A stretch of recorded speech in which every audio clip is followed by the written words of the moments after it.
The movie opens up with a DVD documentary on the bloody occurrences of the original Texas massacre, where a group of teenagers is slaughtered when they encountered a bloodthirsty family residing in rural Texas. Out of 5 young victims, only 1 survived. After she told her story to the police, she never spoke about the horrors of that day again. She is a young woman named Sally Hardesty. Later on, she escaped the chainsaw-wielding killer nicknamed Leatherface, who wore a mask made of human skin in the faces of his victims. His identity remains a mystery to date. The documentary is playing in a gas station. The show has been watched by a young woman named Lila. A curious Lila then asks the gas station attendant what happened to Sally, the only survivor. The attendant replies by saying she became a ranger and then spent her life trying to find the maniac that killed her family and friends. Lila then goes outside to join her sister Melody. The girls are journeying with Melody's friend Dante and his girlfriend Ruth. They are steering to a forsaken town in Texas named Harlow. Just before they left, Melody got into a slight altercation with a local man who had come to fill in gas. As the group drive to Harlow, Melody apologizes to her sister based on the little argument she had with the Texan back at the gas station. Dante tells her that their post on social media is getting a lot of engagement as people wanted to see their tour on Harlow. Just as they are driving, they come across 2 police officers with jurisdiction over the town. After they had identified themselves, the local police tell them to be respectful of the town as he lets them go. When the 4 arrive in Harlow, they learn that Dante, who is a social media influencer, bought the town in a bankruptcy deal. He plans to sell the properties to affluent young adults who are tired of the city and looking for a fresh start, so they can build a new and more contemporary community.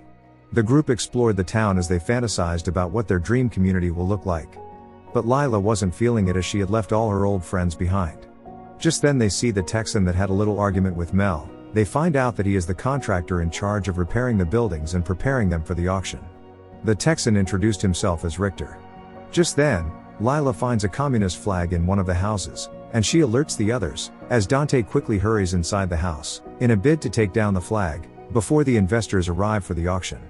Just as he got inside the house, he runs into an old woman named Mrs. MC. She tells them that she has been running the orphanage for over 50 years now and this was her home. Mel tries to tell her that she isn't supposed to be here as the bank had reclaimed the property, but Mrs. MC claims that she had settled with the bank and still has the right to remain in her orphanage. An angry Dante, who becomes offended by her racially insensitive statements, and her stubbornness, Dante leaves the house and proceeds to go and call the cops to evict her from the orphanage. As Dante left, Mrs. MC tells Mel that she did not mean to insult Dante as she had raised boys like him too. She still stood by her words that she isn't going to leave the place for nobody. Just as he is talking to Mel, a man appears. Mrs. MC then tells him to go back inside and that there was nothing to worry about. She explains to Mel that he is the last of her boys and he needs special care, that's why she wouldn't agree to leave the orphanage. Just then the police officers arrive at the scene to escort Mrs. MC out of the house. She suffers a medical seizure. The huge man walks down the stairs to help her as they call an ambulance. The man, the officers, Mrs. MC, and Ruth all get into the ambulance to accompany Mrs. MC to a hospital. Dante tried to stop Ruth at first but she insisted, saying Dante and Mel should be around for the auction. Just then the bus carrying the potential buyers arrives for the auction. Although Mel and Lila are upset by how Dante dealt with Mrs. MC's situation, she remained focused, as she and Dante proceed to introduce themselves to the investors. The party bus is filled with wealthy, young investors who are ready to start a new chapter of their life. Lila and Mel got into a little argument about the town and why she can't live in it. This made Lila run off, as she wanders away. On the other hand, Dante introduces Mel to Catherine, the banker that made it possible for them to achieve that huge feat. Meanwhile, back in the ambulance, Mrs. MC passes away. The huge man tried all he could in bringing her back alive, but she is already gone for good. Ruth quickly texts Dante about the bad news. As an officer tries to calm the huge man who is in grief, the man begins behaving violently in his distress. The officer in the back with him tries to bring out his gun, but the man snaps the officer's hand off his arm, exposing his bones. He continues his violent displays by stabbing the officer in the throat with the officer's arm bones. He shoots the other officer and the ambulance crashes into a deserted farm machine in a field. Lila roams through the town and finds the Texan Richter working in his shop. She began relating with him as they clicked on well. Just as they are discussing, she notices he possesses an assault weapon. She tells Richter that she is the survivor of a mass school shooting. Lila reveals that she has survivor's guilt. She continues by saying everyone expects her to do great things, but she doesn't feel she has anything to offer. As Mel goes inside the bus, she sees Ruth's text about Mrs. MC's demise. She becomes sad as she showed it to Dante, although Dante doesn't feel the need to mourn her death as he believes she died from heart disease. Mel is furious as she threatens to leave the auction with Lila, saying the place doesn't feel right. She goes over to look for Lila at the Texan shop. She relayed the information to her as they proceed to leave the town. Richer, on the other hand, overhears their discussion. The movie switches back to the crash site. Ruth, Dante's girlfriend, regains consciousness.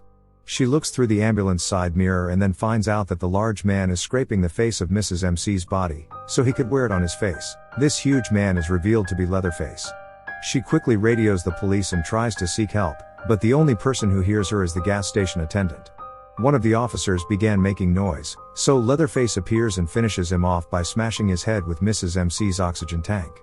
Seeing this bloody event, Ruth plays dead, so she won't attract Leatherface after the whole place looks seemingly quiet. She attempts to escape, and Leatherface mysteriously appears and kills her by cutting open her stomach with a knife. After he had killed Ruth, he begins walking back to Harlow. Back in town, Richter finds out about Mrs. MC's death.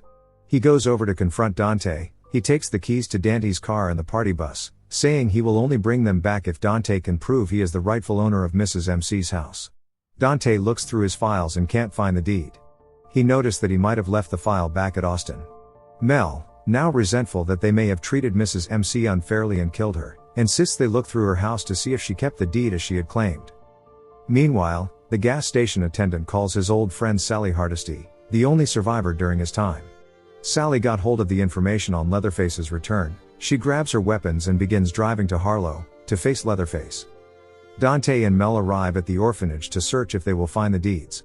After they had split up to search for the deed, Mel found the deed in a locked box, proving that Mrs. MC was the rightful owner after all and her claims were valid. Leatherface arrives back at the orphanage. He attacks Dante and cuts his face apart with a meat chopper. Mel, witnessing all the bloody activities, rushes upstairs to hide. Leatherface then heads upstairs where Mel hides in a wardrobe. He takes out Mrs. MC's dress as he weeps. He sits down and begins laying makeup on his mask. Just then, he hears the sounds of the investors outside. He sees them celebrating their new town and flies into a rage by smashing the mirror in front of him. Rain began splattering, so all the investors head inside the bus to avoid being wet. Leatherface, on the other hand, retrieves a sledgehammer and begins hitting the wall of his bedroom. Inside he finds his old chainsaw. Uninjured, Dante then stumbles outside where he runs into Richter and Catherine the banker. Richter tries to ask him about his injuries, but Dante had already breathed his last. Richter brings out a pistol and walks towards the orphanage while Catherine goes over to the bus. She tells Lila and all the investors to lock the bus and stay inside. Richter goes inside the orphanage searching for Leatherface the killer. Unknown to him, Leatherface hides behind a door waiting to ambush him. Mel then helps him by showing him a nearby mirror so that Richter can see Leatherface hiding through the mirror. The two get into a fight, but Leatherface is no match for him. Leatherface hits Richter in the knee with a sledgehammer. He impales Richter on a fragment of glass, which makes Richter fall to the floor where he sees Mel hiding under the bed. Richter throws her keys to the vehicle before Leatherface finishes him off by smashing Richter's head repeatedly with a sledgehammer. While driving, Sally sees Mrs. MC's ambulance. She stops to investigate the crash site and then finds out that Leatherface made Mrs. MC's remains into a grotesque monument. On the other hand, Lila gets off the bus to search for her sister and then finds Danny's body. Meanwhile, Leatherface goes into a room to fix his chainsaw. Mel sneaks out and attempts to make it to the exit. Leatherface sees her and they wrestle, with Mel falling through the floorboards of the old building. As she crawls her way through, Leatherface uses his chainsaw to try and tear her apart through the floorboards. But Mel evades his attack. Lila, on the other hand, hears the uproar and is able to break through the basement window for Mel to escape through. The duo then flee to the bus with the keys and order the driver to leave immediately. The driver starts the bus as it began moving but suddenly stalls out. The driver gets out of the bus to investigate what was wrong with the bus. Leatherface attacks him and then his severed head is thrown back inside the bus. This leaves Catherine shocked as he enters the bus. The investors instantly pull out their phones and begin recording the events in Leatherface. They threaten to cancel the killer. Leatherface responds by accelerating his chainsaw and killing them all in a bloody massacre. Lila and Mel manage to escape the bloody slaughter through an emergency exit in the ceiling and start running away. They see a car in town and immediately hop inside. They find out that the car is driven by Sally, They beg her to drive immediately, but she refuses to leave the town. She tells the girls that she has been waiting for this night for 50 years. Sally locks the girls in the car and gets out to go look for Leatherface back at the orphanage. As she got inside the orphanage, she sees Leatherface. She then holds a shotgun to his head and demands he recognizes who she is and what he did to all her friends years ago. But Leatherface remained mute. He picks up his chainsaw as he heard Mel and Lila screaming outside. He goes outside as he attacks the girl in the car. Fortunately for them, Sally comes to their rescue. She shoots Leatherface after realizing that he doesn't remember her and what he did to her friends. She attacks him as she tosses her car keys to the girls, telling them to leave the place immediately. Sally goes after Leatherface, who went into hiding. Just as she is searching for her tormentor, he attacks her and the two engage in a fierce battle. She manages to graze him with a bullet and then stab him in the stomach. Still, it wasn't enough to bring down Leatherface. Leatherface attacks her, and he stabs her through the gut with his chainsaw. Leatherface continues his brutality by lifting Sally off the ground so she plunges further onto his chainsaw. He then threw her into a pile of trash.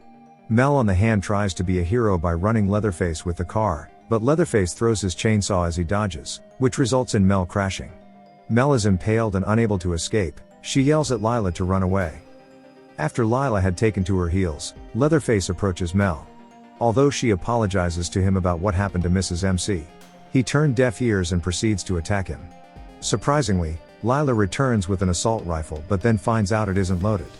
Leatherface, noticing this, chases Lila. As he tries to cut her with his chainsaw, he is shot severally by Sally, who is surprisingly still alive. An injured Leatherface then runs into a nearby theater for cover. Lila then goes over to Sally to appreciate her for saving her life. Sally then tells her that if she continues to run, she will forever be haunted by Leatherface. Lila then picks up Sally's shotgun as Sally passes away. Lila decides to stay and fight Leatherface. She takes the shotgun and enters the theater, where Leatherface had run to. Meanwhile, Mel, who couldn't figure out what was happening, then takes out the rod that pinned her leg down. Lila goes in search of Leatherface, as she got to a pit filled with water. Leatherface ambushes her and the two fall into the water. Lila rises first, but Leatherface comes out on time and grabs her before she could reach for the shotgun. He attacks her as she falls to the ground. Just as he is about to kill Lila, Mel leaps on his back. She screams as she wrestles with him. Lila then picks up the shotgun and then shoots Leatherface twice. Mel on the hand picks up Leatherface's chainsaw and then slashes him in the throat and face. Leatherface falls into the water as the duo watches him sink. They embrace themselves as they finally got rid of Leatherface. In the next scene, the girls get into a self-driving car and then put the car on autopilot. As the car behind driving away from the town, Leatherface surprisingly shows up and breaks the car window to drag Mel out of the car. As the self-driving car continues to drive away, Lila screams as Leatherface decapitates Mel with his chainsaw. Leatherface then begins dancing as he swings his chainsaw with Mel's severed head. The end. If you love this video, please leave a like and support by subscribing. Goodbye till we meet again.